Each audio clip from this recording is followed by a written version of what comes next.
pada pagi kali ini Bidan Juju akan ngebahas tentang kelas ibu hamil.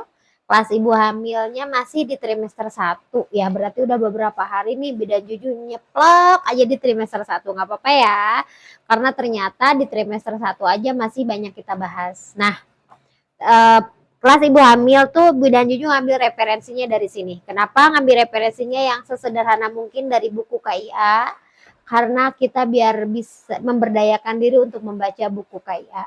Kita biar hatam membaca buku KIA-nya gitu ya.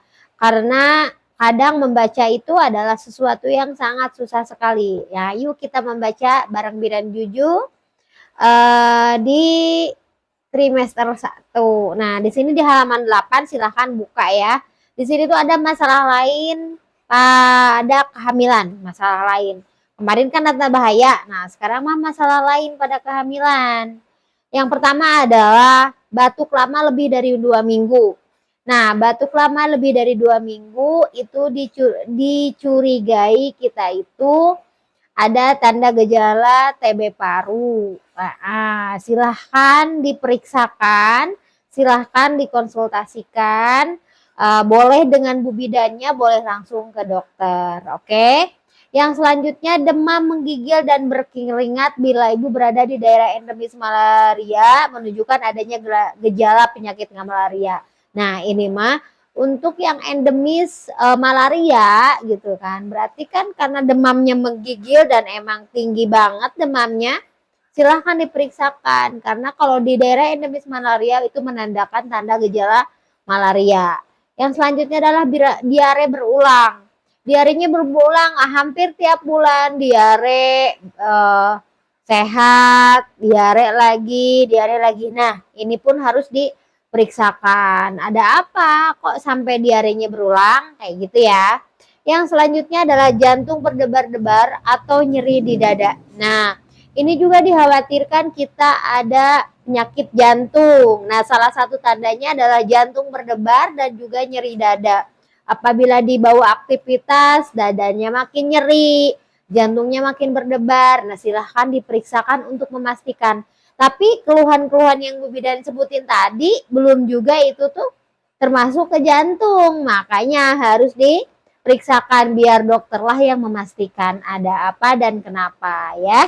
Yang selanjutnya sulit tidur dan cemas berlebihan. Nah, ini juga berarti berpengaruh ke kecemasannya.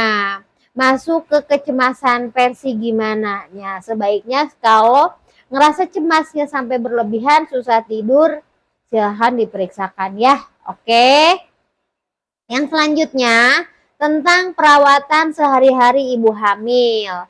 Yang pertama adalah menjaga kebersihan diri dengan mencuci tangan pakai sabun dan bilas dengan air bersih yang mengalir. Mandi dan mengganti pakaian secara teratur. Betul ya? Kita jaga kebersihan dulu. Yang kedua adalah istirahat cukup dengan tidur malam paling sedikit 6-7 jam dan siang selama 1-2 jam. Paling sedikit loh 6-6 jam 6-7 jam itu malam diusahakan. Ibu hamil jangan gadang. Oke? Kita tidur malam ya. Tidur malamnya 6-7 jam dan siangnya 2 jam. Langsung yang ketiga, merangsang pertumbuhan bayi dengan sering berbicara pada bayi dan melakukan sentuhan pada perut ibu. Betul ya? Langsung hubungan suami istri selama hamil boleh dilakukan selama kondisi kehamilan sehat. Pastikan kondisi kehamilan ibu sehat sehingga hubungan suami istri masih tetap bisa dilakukan. Oke. Hal-hal yang tidak boleh dilakukan selama kehamilan. Yang pertama adalah minum obat tanpa resep dokter. Pasti ya Bu, yakinkan minum obatnya dengan resep dokter. Karena pasti dokter itu akan memberikan obat sesuai keluhan ibu, tapi sesuai juga dengan keadaan ibu. Jika ibu lagi hamil, akan memberikan obat yang cocok untuk ibu hamil. Yang kedua, aktivitas berat membuat ibu kelelahan. Ya, lagi hamil ini, apalagi lagi hamil muda, ya aktivitas berat hindari dulu. Jadi kita sedikit-sedikit aja aktivitasnya.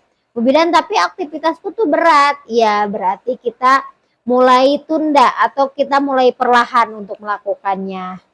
Yang ketiga, merokok atau terpapar asap merokok nih ya. Bagi ibu-ibu yang merokok, tolong jangan dilakukan karena berpengaruhnya bagi pertumbuhan janin juga bagi kesehatan ibu ya. Ataupun terpapar rokok, karena rokok itu ada rokok pasif, rokok aktif. Kalau rokok aktif itu kan kita sendiri yang merokok. Nah, kalau pasif kita walaupun tidak merokok tapi kita menghisap rokoknya ya. Yang selanjutnya adalah minum minuman beralkohol atau jamu. Nah, karena kalau udah jelas ya, minuman beralkohol ataupun itu jamu, kita tidak tahu segimana amannya untuk kita ibu hamil. Oke, langsung yang selanjutnya adalah stres berlebihan. Yang selanjutnya tidur terlentang lebih dari 10 menit pada trimester 2 dan 3 untuk menghindari kekurangan oksigen pada bayi. Berarti kegiatan tidur terlentang bagi ibu yang sudah menginjak trimester 2 dan juga trimester 3 diusahakan jangan lebih dari 10 menit. Karena apa? Karena nih di bokong kita nih di sini ada yang namanya vena cava. Si vena cava itu ketika kita tidur terlentang berarti kan ketindih ketindih. Kalau ketindih itu berarti oksigennya kurang bisa masuk, oke? Masih melanjutkan. Nah, sekarang itu aktivitas fisik yang tidak boleh dilakukan ibu selama hamil. Aktivitasnya apa? Jongkok terlalu lama. Melompat ya. Terus resiko keseimbangan. Maksud resiko keseimbangan tuh kita membawa kendaraan yang emang bikin keseimbangannya ini kayak bawa sepeda gitu ya. Jadi kan keseimbangannya kita benar-benar harus ngatur keseimbangan. Dikhawatirkannya apa? Jatuh lah, kayak gitu ya. Langsung membungkuk tanpa pegangan. Nah, ini juga membungkuk tanpa pegangan karena emang menekan pada perut. Pokoknya bukan diusahain lagi, hindari. Carilah posisi yang lebih aman untuk ibu hamil. Yang selanjutnya adalah mengejan. Selama hamil janganlah coba-coba kita mengejan-ngejan ya.